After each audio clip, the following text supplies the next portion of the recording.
Dewi dalam Pasungan, Bagian 2, Jilid 3. Malam itu hujan turun lebat sekali menyirami bumi. Suaranya menegakkan bulu roma, apalagi sesekali terdengar guru menggelegar disertai kilat menyambar. Dinginnya udara bukan alang kepalang, terutama di daerah yang tinggi seperti Bukit Jati Padang. Dalam keadaan cuaca seperti itu, lapat-lapat terdengar suara seperti orang menyanyi. Lagu yang dibawakannya sama sekali tidak berujung pangkal, dan nyanyian itu seringkali diselingi oleh suara tawa cekikikan atau suara seperti orang menangis pilu.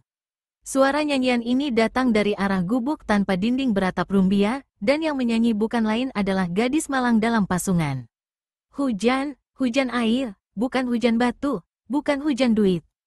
Hik hik hik, bukan hujan tai, hahaha, hujan, hujan, turun biar lebat, lebih lebat. Biar hanyut tempat ini, biar aku sampai ke sorga. Hik hik hik, apa sih sorga? Hujan, mengapa hujan air? Mengapa tidak banjir? Aduh, aku ingin kencing. Mau beser? Hik hik hik. Yuniarti goyang-goyangkan kedua kakinya yang dijepit balok kayu, lalu kencing di tempat itu. Ih, panas, kencingku panas, si darah gila berteriak. Sesaat kemudian dia kembali berteriak, dingin, udara dingin. Sedingin di kuburan, tapi mati bohong-bohongan. Mati pura-pura, hik hik hik. Orang-orang tolol itu bermain sandiwara. Aku dibilang mati, padahal ini aku masih hidup, tolol, tolol. Sang Dara hentikan nyerocosnya di bawah hujan lebat itu. Dia ingat sesuatu. Di mana mereka? Di mana mereka? Gadis itu garuk-garuk rambutnya dan memandang berkeliling. Lalu dia berseru sambil bertepuk tangan tiada henti. Sahabat-sahabatku, di mana kalian? Malam celaka ini dingin sekali. Aku kedinginan, apa kalian juga kedinginan? Hai, lekas datang kemari. Mari kita tidur berhimpit-himpitan. Biar hangat, sahabat-sahabatku. Di mana kalian? Di dalam gelapnya malam, di bawah hujan lebat tiba-tiba meluncur dua sosok tubuh panjang. Sesaat kemudian dua sosok tubuh yang melata di tanah ini naik ke atas lantai jati, terus meluncur ke pangkuan Yuniarti. Sang Dara bersorak gembira. Kalian kebasahan, hujan jahat. Mari ku keringkan tubuh kalian. Dalam gelapnya malam dan dinginnya udara, Yuniarti lalu mengusap-usap sosok tubuh dua ekor ular kobra hutan. Kedua binatang ini merunduk bergelung di pangkuan Sang Dara, tak bergerak-gerak, diam kesenangan. Nah, sekarang kalian berdua pasti sudah enak kehangatan. Sekarang kalian boleh tidur, kita boleh tidur sama-sama. Besok bangun pagi. Bukankah kita harus ke sekolah? Hik hik hik. Hanya manusia-manusia tolol lah yang pergi berguru ke rumah Romo. Kita tidak mau jadi orang tolol. Jadi tak usah belajar. Lagi pula, hik hik hik. Mana ada tempat belajar untuk kalian dua sahabatku? Tempat pengajian pun tidak ada bagi kalian berdua. Hik hik hik. Hahaha. Yuniarti lalu merebahkan tubuhnya di atas lantai kayu jati yang lembab dan kotor. Kedua matanya dipicingkan, tapi dari sela bibirnya terdengar suara nyanyian perlahan. Dua ekor ular kobra hutan bergelung di atas perutnya. Ketika Dara ini hampir tertidur, kedua binatang itu perlahan-lahan bergerak. Satu meluncur di sepanjang tangan kiri Sang Dara, satunya di sepanjang lengan kanan. Sampai di ujung tangan, beberapa saat lamanya kedua binatang ini menjilati telapak tangan Yuniarti hingga membuat gadis ini tambah mengantuk dan mulai tertidur pulas. Dua ekor ular kobra hutan menggerakkan kepala masing-masing ke arah jari-jari tangan si gadis. Keduanya mula-mula menjilati ujung-ujung 5 jari Yuniarti. Lalu dengan gerakan sangat perlahan hingga tidak menjagakan si gadis dari tidurnya, apalagi sampai merasa kesakitan, dua ular kobra ini mematuki satu demi satu ujung-ujung jari Yuniarti. Demikian dilakukan binatang-binatang ini berulang kali sampai 10 jari tangan si gadis tampak berwarna kehijauan dan membengkak. Keesokan paginya ketika si gadis terbangun, dua ekor ular itu tak ada lagi di gubuk. Sang Dara sejenak memperhatikan 5 jari tangannya yang membengkak. Pada setiap ujung jari kini tampak adanya 5 titik kecil sebesar ujung lidi berwarna kehijauan. Karena otaknya tidak waras, gadis ini tidak tahu apa sebenarnya yang terjadi dengan tangannya. Apakah jari-jari tangan itu sebelumnya memang besar, bengkak seperti mengambang, ringan, dan ada hawa panas aneh menjalar dalam pembuluh-pembuluh darahnya. Kejadian kedua ular itu mematuki jari-jari Yuniarti berlangsung selama 7 malam berturut-turut. Keduanya selalu mematuk pada tanda bintik hijau yang sama. Pada malam ke-7, menjelang pagi, Secara aneh 10 jari tangan yang bengkak tampak berubah kempis dan kembali ke bentuk semula. Hanya titik-titik hijau pada masing-masing ujung jari yang tidak mau hilang dan tampak lebih hijau, lebih jelas. Hawa panas yang selama ini menguasai tubuh Yuniarti 7 hari 7 malam berangsur surut, namun suhu badan sang dara kini sedikit tetap lebih panas dari sebelumnya. Hawa panas ini membuat sepasang matanya seperti mengeluarkan sorotan aneh yang akan menggetarkan setiap siapa saja berani memandangnya. Pada hari ke-8, yakni sehari setelah ular-ular itu mematuki jari-jari tangan sang dara 7 malam berturut-turut, waktu bangun dari tidurnya Yuniarti dapatkan kedua sahabatnya telah tegak setengah badan di depan gubuk. Sikap 2 ekor ular ini agak aneh, tidak seperti biasanya bergerak lincah kian kemari. Binatang-binatang ini tegak menatap ke jurusan Yuniarti dengan sepasang mata merah tak berkedip. Kepala melebar pipih dan ditarik ke belakang. Mulut menganga memperlihatkan lidah hijau berbisa dan gigi-gigi runcing mengerikan. "Hai, mengapa kalian diam-diam saja di situ? Apa kalian sudah minum kopi?" "Hik hik hik." Yuniarti menegur lalu tertawa cekikikan. 2 ekor ular kobra keluarkan suara mendesis. Tubuh yang tegak tertarik ke belakang. Tiba-tiba keduanya melesat ke arah Yuniarti. Jelas, kedua binatang ini melancarkan serangan, mematuk ke arah dada dan leher sang dara. Karena otaknya tidak waras, Yuniarti sama sekali tidak mengetahui bahaya yang mengancamnya. Malah gadis ini tertawa-tawa gembira, gerak-gerakkan kedua tangan, goyangkan kepala seperti menari. Ketika kepala 2 ekor ular yang mematuk hanya tinggal seujung jari dari sasaran yang diserang, mendadak 2 kepala itu tampak berhenti mematuk dan tertarik jauh ke belakang. Tapi hanya sesaat saja, di lain kejap, 2 ekor ular kobra itu kembali menyerang. Dan begitu patukan mereka hanya tinggal sedikit saja lagi akan menghunjam di kepala atau bagian tubuh sang dara, gerakan mereka berhenti, kepala masing-masing ditarik lagi ke belakang. Demikian berulang kali, terus-menerus. Semakin lama-kelamaan, gadis ini merasa letih dan turunkan kedua tangannya. "Aku capek, mari kita istirahat sebentar sambil minum kopi hangat dari angin." Hik hik hik, tapi sepasang ular kobra hutan tidak mau berhenti. Terus saja pulang balik mendesis dan menyerang. "Hai, kalian tidak dengar apa yang aku bilang?" Yuniarti membentak karena mulai jengkel. Lalu dia jambak-jambak rambutnya sendiri.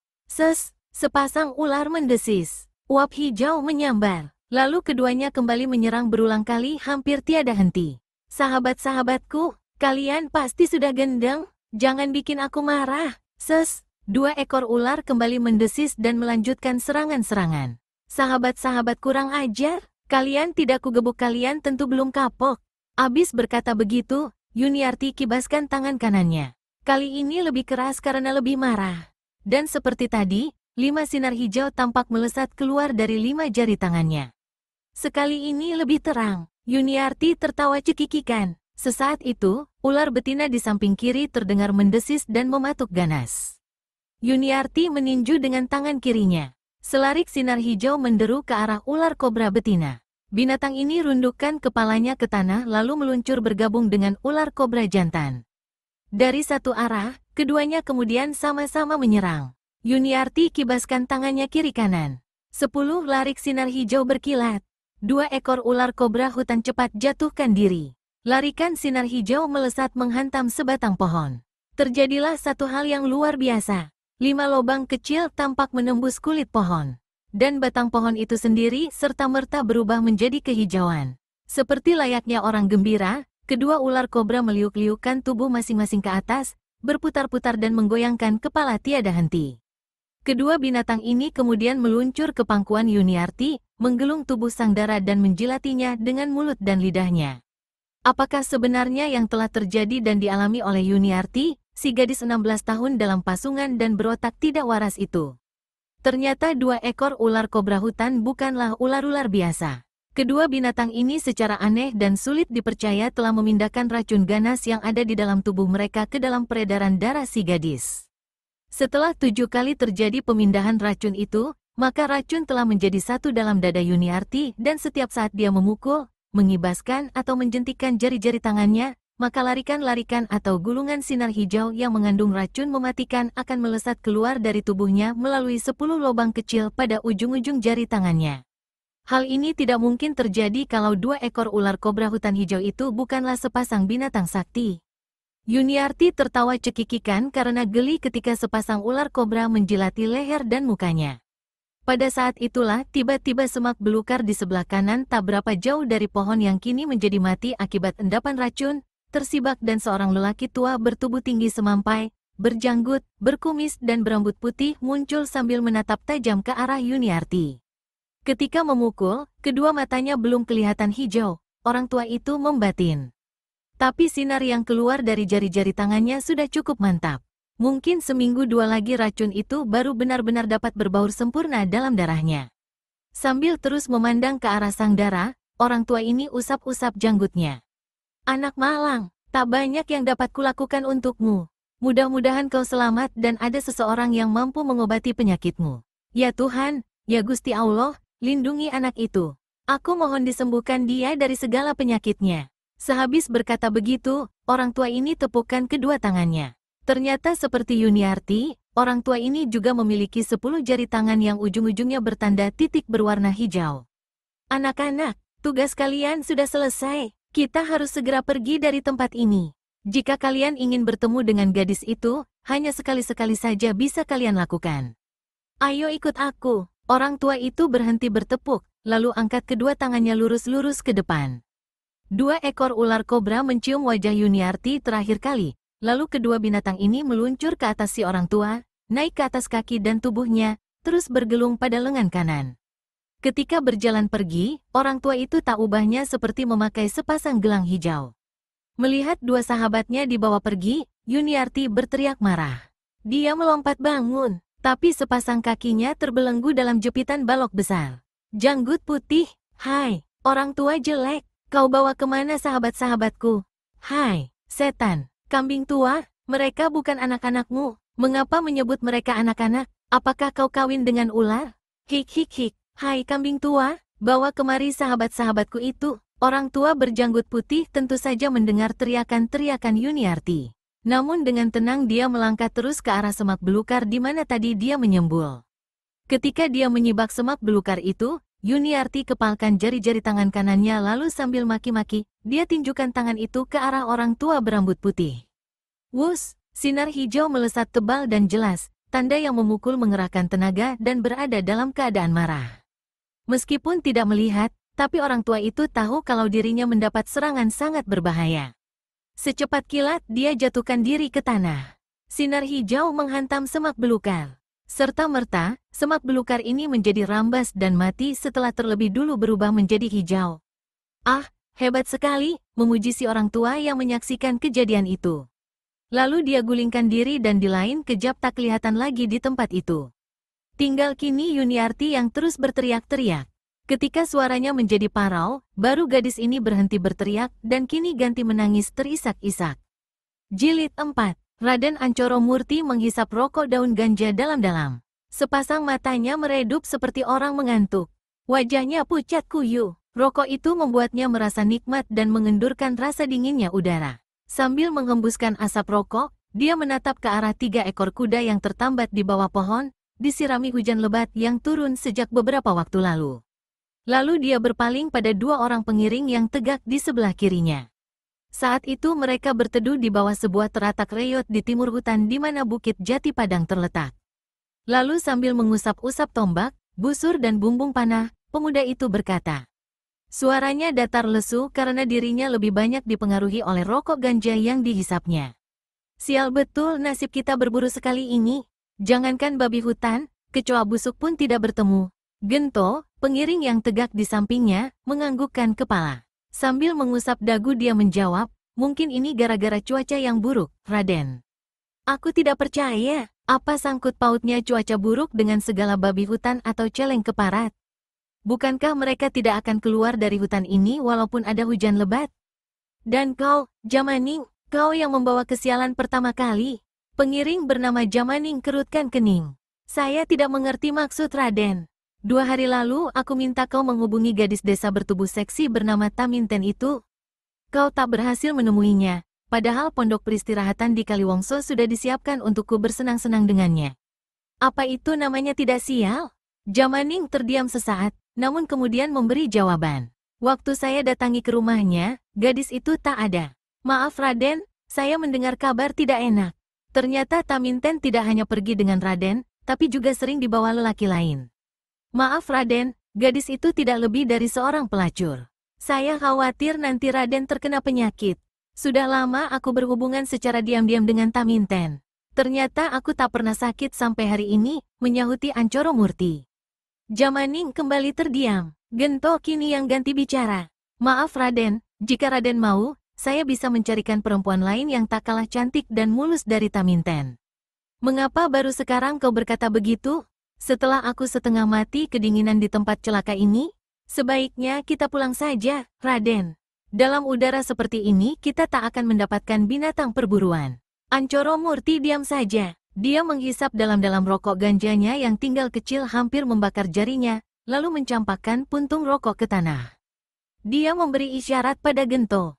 Nyalakan sebatang rokok baru untukku. Maaf Raden, saya dipesan oleh ayah Raden agar mengawasi Raden.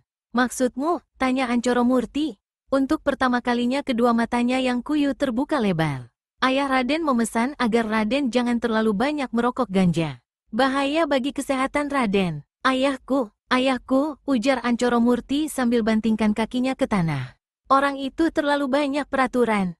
Tetapi tidak dikatakan langsung padaku. Harus lewat orang lain. Harus lewat kau. Sudah, berikan rokok itu. Saya tidak berani melanggar pesan ayahmu, Raden. Jadi kau berani menolak permintaanku, Gento? Saat ini kau berhenti jadi pembantuku. Kau boleh pergi. Mendengar itu, Gento jadi kecut. Orang ini bimbang sesaat. Akhirnya dia mengeruk sakunya, mengeluarkan kelintingan rokok ganja, menyalakannya lalu memberikannya pada Raden Ancoro Murti. Ketika pemuda ini siap menyedot rokok ganja itu, tiba-tiba dilihatnya ada sesuatu bergerak di balik semak belukar belasan langkah di hadapannya. Aku melihat sesuatu, jangan ada yang bergerak, pemuda itu berkata setengah berbisik. Tangannya bergerak menyiapkan tombak, tapi menurut perhitungannya, lemparannya tak akan menemui sasaran. Semak belukar itu berada di luar jangkauan lemparan tombak. Maka dia cepat-cepat mengambil anak panah dan busur. Benda yang bergerak di balik semak belukar makin lama makin jelas. Dan ternyata adalah seekor rusa coklat bertotol-totol putih. Tanduknya masih pendek, tanda binatang ini masih muda. Raden Ancoro rentangkan busur. Bidik yang tepat, Raden. Arah bagian lehernya, bisik Jamaning. Busur direntang, jari-jari yang menjepit ekor anak panah dilepas. Anak panah melesat ke arah semak belukar di mana rusa muda tegak mengendap-endap. Suara desingan anak panah yang sampai ke telinga rusa yang berpendengaran cukup tajam itu, membuat binatang ini sesaat tegakkan kepala lalu melompat. Anak panah hanya sempat menyerempet telinga rusa sebelah kiri. Binatang ini mengeluarkan pekik kesakitan, lalu melarikan diri. Kurang ajar, ini gara-garamu, Jamaning. Kalau kau tidak menggangguku dan mengajari segala, pasti sudah kutancap leher binatang itu. Raden Ancoro Murti maki jengkel. Lalu dia melompat keluar dari bawah teratak, berlari ke arah kudanya. Dia memutuskan untuk mengejar rusa yang lari itu. Raden, masih hujan lebat, berseru Gento. Tapi Ancoro Murti tidak mau mendengar. Pemuda ini sudah duduk di punggung kudanya. Mau tak mau, Gento dan Jamaning terpaksa pula lari ke kuda masing-masing dan mengejar si pemuda yang telah lebih dulu membedal kudanya ke arah larinya rusa muda tadi.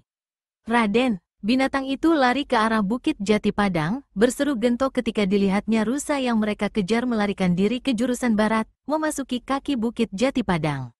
Aku tahu dan aku akan kejar, jawab Raden Ancoro Murti. Jangan dikejar, Raden, jangan memasuki bukit itu, berteriak Jamaning. Kalian berdua ini terlalu banyak memberikan aturan padaku.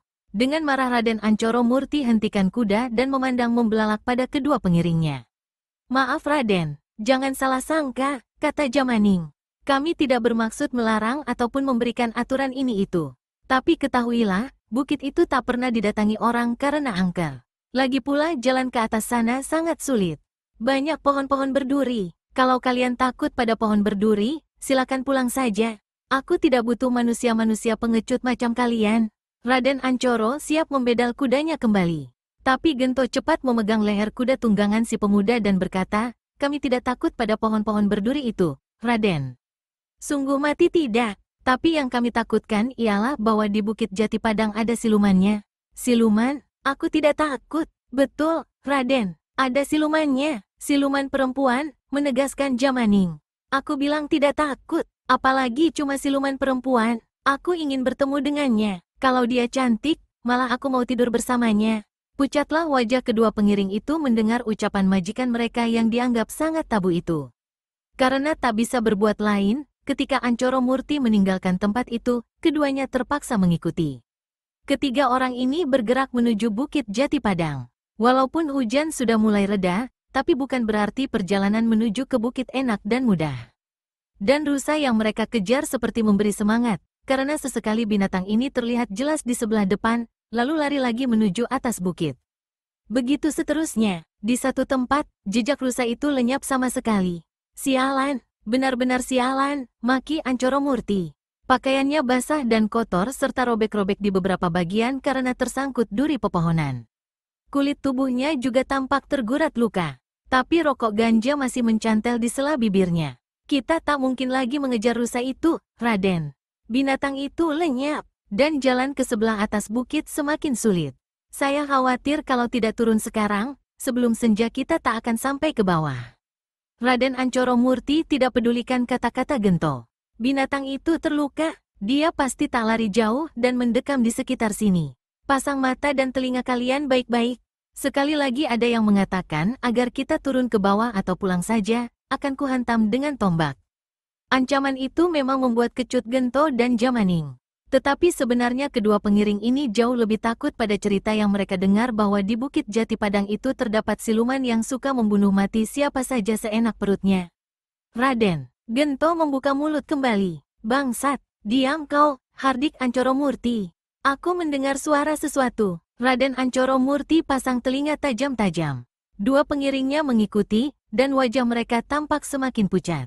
Sayup-sayup mereka mendengar suara orang menyanyi.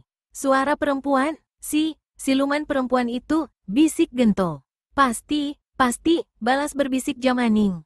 Selagi kedua pengiring itu dilanda ketakutan, majikan mereka Raden Ancoro Murti sudah turun dari kudanya, menyibak semak belukar, dan melangkah menuju bukit sebelah atas. Raden, jangan, berhenti, seru Jamaning. Kembali, berteriak Gento. Tapi Ancoro Murti melangkah terus bahkan lenyap di balik semak belukar. Kita pulang saja, ajak Gento. Mauku begitu, kata Jamaning, tapi kalau terjadi apa-apa dengan putra Tumenggung itu, kita berdua pasti akan digantung. Kalau begitu kita harus mengejarnya. Akhirnya kedua pengiring itu terpaksa mengikuti Raden Ancoro Murti yang ada di sebelah depan, dalam keadaan basah kuyup, pakaian serta lengan tergurat duri-duri pepohonan. Dalam keadaan seperti itu, tiba-tiba hidungnya mencium bau busuk, membuatnya mual dan hampir muntah. Setan, bau busuk apa ini? Maki Ancoro Murti. Saat itu kedua pengiringnya telah berada di sampingnya. Keduanya menutup hidung tak tahan bau busuk. Satu tangan menutup hidung, satu lagi menyibak semak belukar, Ancoro Murti melangkah maju. Saat itulah terdengar kembali nyanyian tadi. Dekat sekali. Namun bukan suara nyanyian itu yang membuat si pemuda seperti dipantek kedua kakinya di tanah hutan yang becek, melainkan apa yang disaksikannya bertebaran beberapa langkah di hadapannya. Jilid 5. Raden, mayat-mayat itu, Masya Allah, bau busuk dan mengerikan. Kita segera pergi saja dari sini, Raden, bisik Gento dengan lutut gemetar, tubuh menggigil, dan lidah hampir keluh. Di hadapan ketiga orang itu berhamparan malang melintang hampir selusin mayat manusia yang kebanyakan sudah sangat rusak, menebar bau busuk luar biasa, membentang pemandangan mengerikan. Beberapa di antara mayat-mayat itu bahkan hanya tinggal tulang belulang dan tengkorak saja. Entah habis digerogoti binatang hutan, entah dipatuk burung-burung pemakan mayat. Betul sekali, Raden. Mari kita tinggalkan tempat angker celaka ini. Lihat, mayat-mayat busuk itu. Daging mereka yang masih utuh tampak berwarna hijau aneh. Raden Ancoro Murti belum lagi sempat membuka mulut berikan jawaban, tiba-tiba dari arah depan terdengar suara nyanyian perempuan.